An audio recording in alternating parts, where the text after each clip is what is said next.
रूस यूक्रेन की जंग के और ज्यादा भड़कने के आसार हैं। ऐसा इसलिए कहा जा रहा है क्योंकि यूक्रेन में जल्द ही नेटो की पीस कीपिंग फोर्स मोर्चा संभाल सकती है, लेकिन रूस को ये मंजूर नहीं है। रूस नेटो सेना की यूक्रेन में एंट्री को ही अपनी सीमा के लिए खतरा मानकर विनाशकारी जंग छेड़ देगा। यानी विश्व युद्ध की जो हरारत इस वक्त दुनिया महसूस कर रही है वो अचानक बारूदी ज्वाला के रूप में भड़केगी और दुनिया तबाही के कगार पर खड़ी होगी। देखिए रिपोर्ट।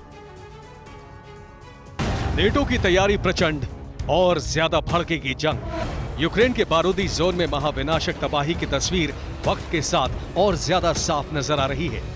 अब तक यूक्रेन को सिर्फ बारूद और हथियारों के नाम पर मदद मिल रही थी, जिसे रूस के खिलाफ इस्तेमाल किया जा रहा था, लेकिन अब जल्द ही यूक्रेन को प्रत्यक्ष सैन्य मदद भी मिल सकती है। जी हां, आपने बिल्कुल सही सुना। नेटो और यूरोपियन समूह की रूस से सीधे टकराव की स्थिति बन गई है, लेकिन इसमें भी हैरान करने वाला खुलासा ये है कि रूस से सीधे टकराव के बावजूद नेटो और ईयू खुद के बचाव के लिए शांति सेना का लबादा ओढ़ेंगे। यानी एक तरफ तो रूस के खिलाफ जंग में नेटो और ईयू की सेनाएं बारूद बरसाएंगी, वहीं दूसरी तरफ इसे यूक्रेन में शांति स्थापना की कोशिश बताकर रूस को वैश्विक विलन के तौर पर पेश करने की कोशिश होगी। और ये कोई काल्पनिक आकलन या विश्लेषण नहीं है, बल्कि ये ऐलान है हंगरी के प्राइम मिनिस्टर विक्टर ऑर्बन का। उनके मुताबिक युद्ध पहले से ज्यादा क्रूर और खूनी होता जा रहा है, इसलिए यूरोपीय नेता इस बात पर विचार करने के बेहद करीब पहुंच गए हैं कि यूक्रेन में शांति सेना को भेजा जाए, और इसके पीछे मुख्य वजह होगी हमारी सुरक्षा को महसूस होता खतरा। मतलब साफ है कि यूक्रेन की इस जंग में पहले तो शांति सेना भेजी जाएगी ताकि संघर्ष को विराम करके शांति वार्ता का माहौल बनाया जा सके, लेकिन ये सिर्फ यूक्रेन के वॉर जोन में नेटो सेना की एंट्री का बहाना होगा ताकि रूस के खिलाफ कमजोर पड़ते जा रहे यूक्रेन को शक्तिशाली बनाया जाए और जंग में रूस की हार तय की जा सके। और इस शांति सेना का मकसद समझने के लिए किसी खास विशेषज्ञ की विश्लेषण की भी जरूरत नहीं है, क्योंकि जो तैयारी अमेरिका के नेतृत्व में रूस के मुहाने पर हो रही है वो जंग के लिए आगे बढ़ रहे नेटो के इरादों की पुष्टि करती है। अब तैयारी भी देखिए। सूत्रों के हवाले से खबर यह है कि अमेरिका ने यूक्रेन के लिए सैन्य मदद की तैयारी कर ली है और इस तैयारी के तहत जल्द ही यूक्रेन के लिए $2.6 बिलियन के पैकेज का ऐलान हो सकता है। इस पैकेज में America radar, anti tank rocket और व्यूल टैंकर यूक्रेन को दे सकता है और अमेरिका की तरफ से यूक्रेन के लिए इस पैकेज का ऐलान 3 अप्रैल को हो सकता है। हालांकि इससे पहले भी अमेरिका ने यूक्रेन के लिए पैकेज जारी किए हैं, लेकिन उस वक्त भी ना तो पैकेज में शामिल वेपन्स के नाम सामने आए थे और ना ही अब आने की आशंका है। ऐसा इसलिए भी हो सकता है क्योंकि जिन हथियारों को अमेरिका अपने पैकेज के तहत यूक्रेन को सौंपने का प्लान बना रहा है उनका इस्तेमाल नेटो करे, और ऐसा होता है तो मतलब साफ है कि अमेरिका कुछ ऐसे हथियार चोरी छिपे यूक्रेन पहुंचाने जा रहा है जो रूस में तबाही मचाने वाले हथियारों का मुकाबला करने के लिए ही अमेरिका ने बनाए हैं।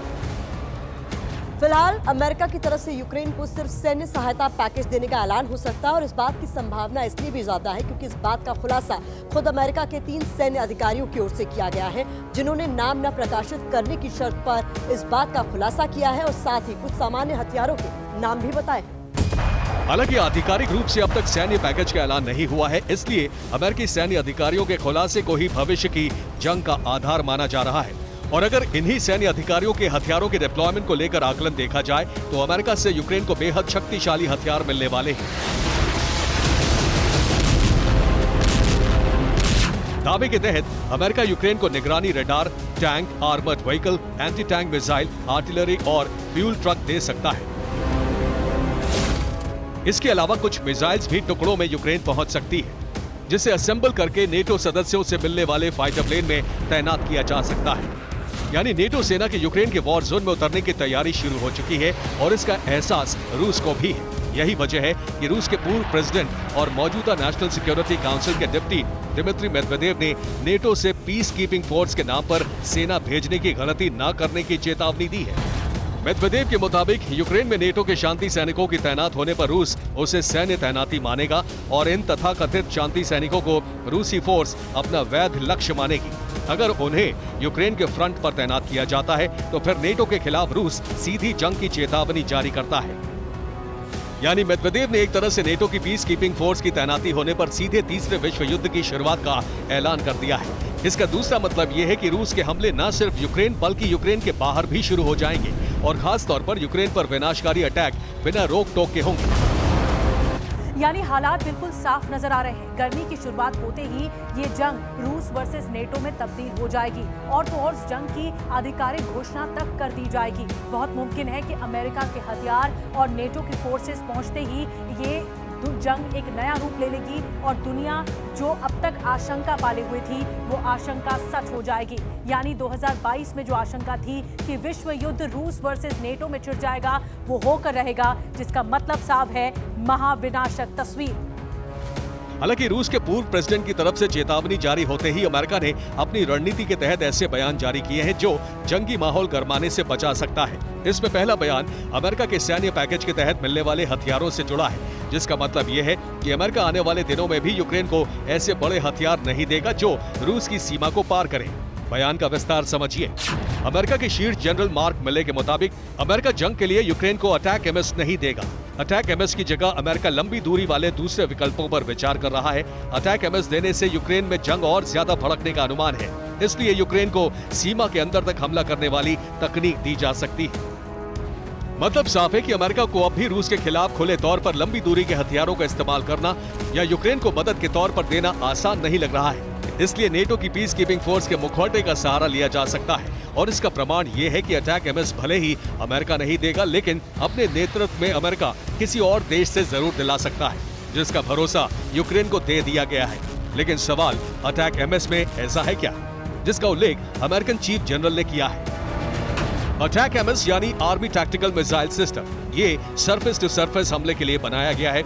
इस सिस्टम का इस्तेमाल खाड़ी, अफगानिस्तान और इराक युद्ध में हो चुका है और इसकी हमले की रेंज 300 किलोमीटर है। हालांकि रूस इस तरह के हथियारों के इस्तेमाल को लेकर पहले ही चौकन्ना है, इसलिए सीमा पर एयर डिफेंस सिस्टम की तैनाती कर चुका है। लेकिन खतरा तब बढ़ता है जब नेटो की पीस कीपिंग फोर्स के नाम पर यूक्रेन पहुंचने वाले एक्सपीरियंस्ड सैनिकों का इसे इस्तेमाल करना।